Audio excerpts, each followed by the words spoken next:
Hello everyone, welcome to your own institution that is SKDM Institution. हम last video में class 8 का chapter number 1 और exercise 1.1 से पहले का इंट्रोडक्शन देख रहे थे। इस वीडियो में हम करने वाले हैं एक्सरसाइज 1.1 का सॉल्यूशन।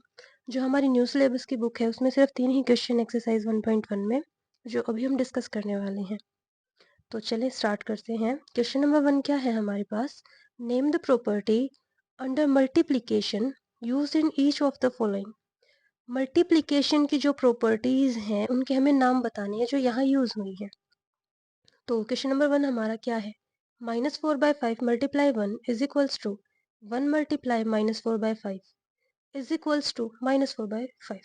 अब इसमें जो एक बात है समझने की वो ये है कि अगर ये -4/5 नहीं होता तो हम इसको क्या कह सकते थे? Commutative property. ये हमारा ए हो जाता, ये बी हो जाता, A multiply B is equal to B multiply A. लेकिन यहाँ पर जब ये तीसरी टर्म -4/5 आ जाती है तो मैंने आपको क्या बताया था कि अगर मेरे पास कोई नंबर ए है उसको मैं 1 से मल्टीप्लाई करूं तो आंसर हमेशा क्या आएगा? 1। लास्ट में जो हमने इंट्रोडक्टरी पार्ट किया था उसमें हमने ये चीज डिस्कस की थी। तो यहाँ से हमें क्या पता चलता है कि अगर मैंने इस नंबर को 1 से मल्टीप्लाई किया है तो आंसर वही नंबर आया। इससे हम क्या कह सकते हैं कि 1 इज आइडेंटिटी।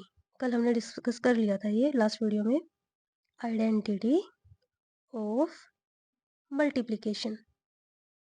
तो ये जो बनेगा ये हमारी क्या है? Identity.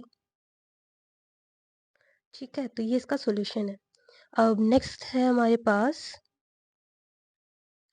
-13/17 multiply -2/17 is equals to -2/7 multiply -13/17। तो यहाँ से हम क्या कर सकते हैं?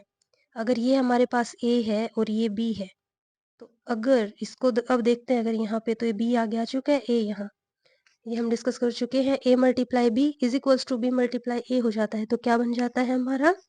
Commutative property, कॉम्यूटेटिविटी property. तो ये है हमारा इसका आंसर। अब जो थर्ड पार्ट है उसमें क्या है?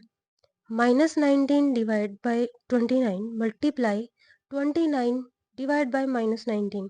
तो यहाँ पर ये जो नंबर है इसका उल्टा हुआ, और जब भी सेम नंबर का रिवर्स करके उसको मल्टीप्लाई करें और आंसर बनाए उसको हम कहते हैं इनवर्स। उसको हम क्या कहते हैं? इनवर्स। तो ये क्या है हमारा? इनवर्स। और कौन सा इनवर्स?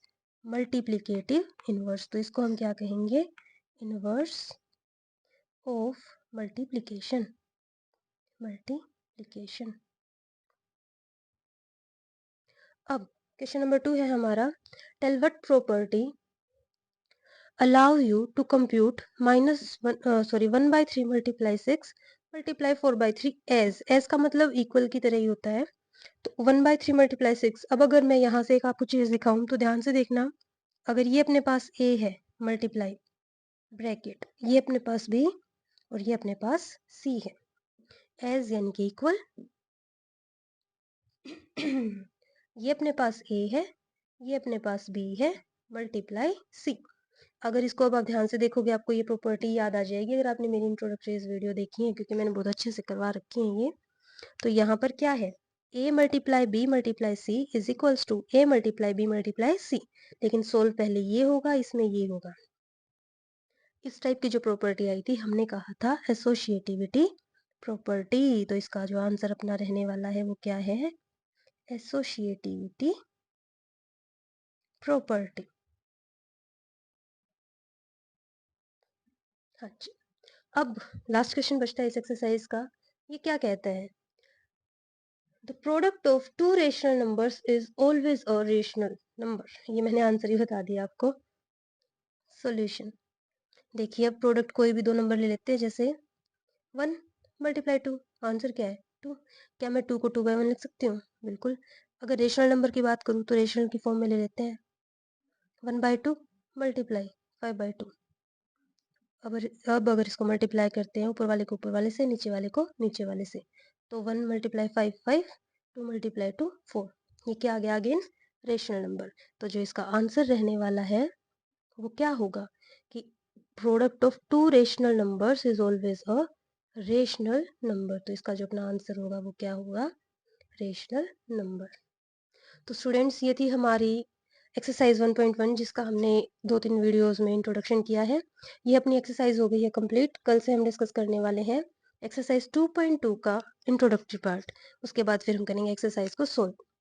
तो अगर आपको ये इन्फॉर्मेटिव लगता है और आपके एग्जाम में हेल्पफुल लगे तो मेरे चैनल को सपोर्ट करना, मेरे चैनल को सब्सक्राइब करना, लाइक करना, शेयर करना and stay connected. Thank you so much.